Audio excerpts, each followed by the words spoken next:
So a number of years ago, a friend of mine and his wife had just returned from a weekend in Las Vegas where they'd had a really fun time. And in addition to having fun, my friend had an epiphany because he had won money at the roulette table and he had figured out why. He had figured out a system to beat roulette.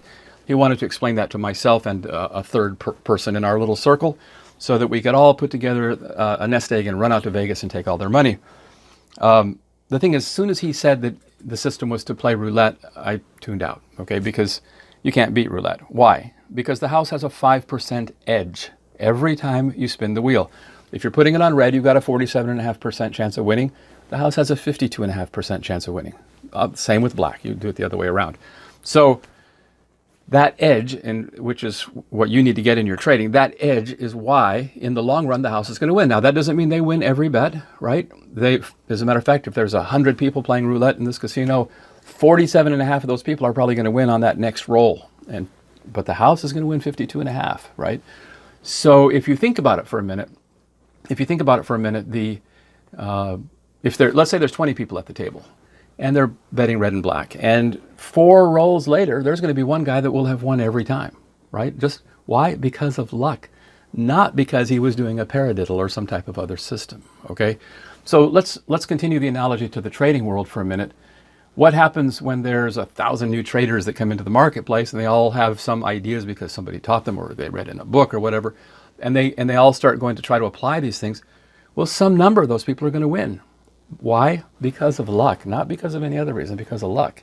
And those guys are going to believe, because we love to explain things, they're going to believe it's because of their approach, their skills, their technique. They know that they're a winner.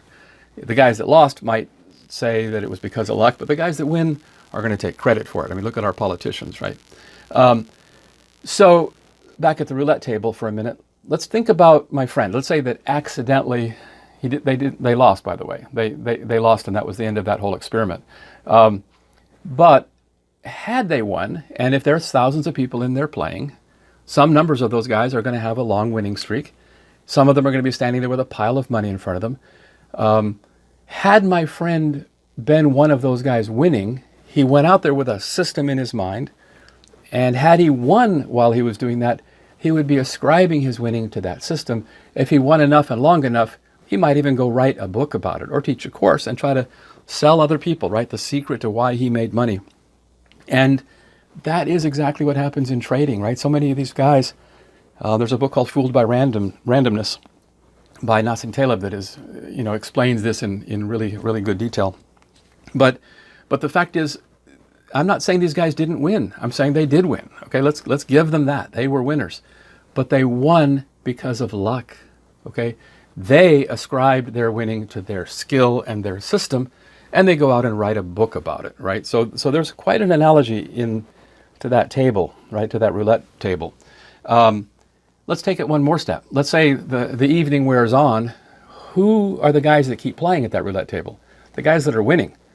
And by the way, that's not the best idea. If you're winning at a roulette table, you should say thank you very much and go watch a show. But in any case, typically the guys that are winning are the guys who are still standing there and keep playing.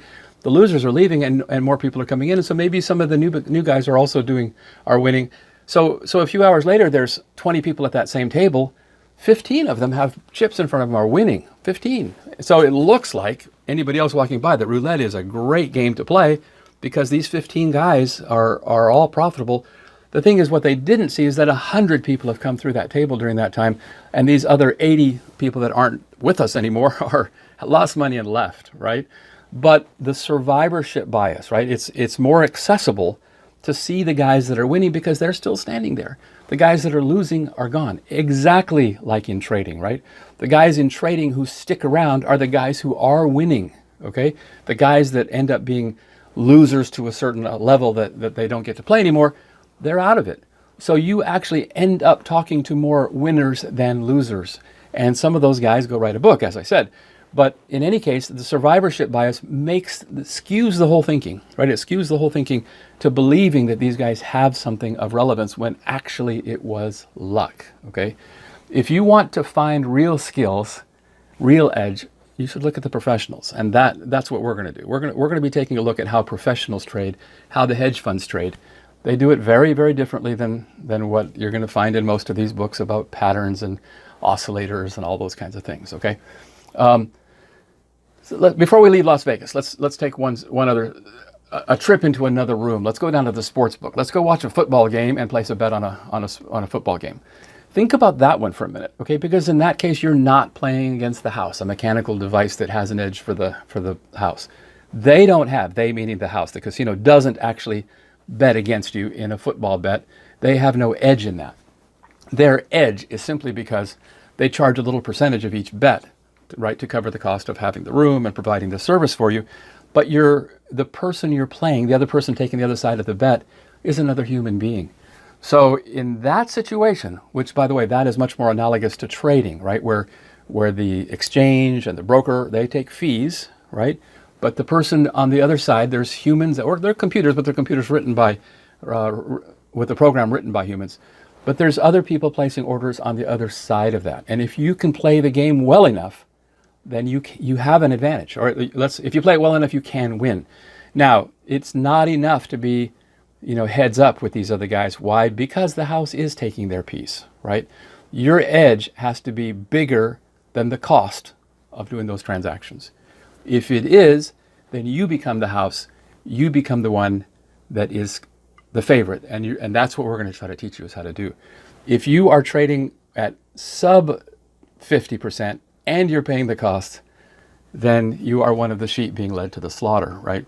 That's not to say that you can't win, which is a very interesting thing. It doesn't mean, as a matter of fact, I think that's a big problem with the trading world is that, or listening to people in the trading world, is because a lot of these guys are actually sheep being led to the slaughter that have won, okay? And you might, if a sheep is being led to the slaughter, you might once in a while bet that sheep is going to kill the butcher, but I'm going to bet on the butcher every time. So let's go out and put some edge in our trades, right? Let's make sure that every time we make a trade that we know that we're the favorite. It doesn't mean by any chance that we're going to win every time, right? Las Vegas is the favorite every time that wheel spins, but 47.5% of the time the other guy wins.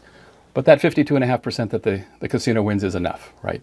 So let's start thinking in terms of probabilities. Let's make trades that have a probabilistic statistical edge for us, right? That are going to make us money.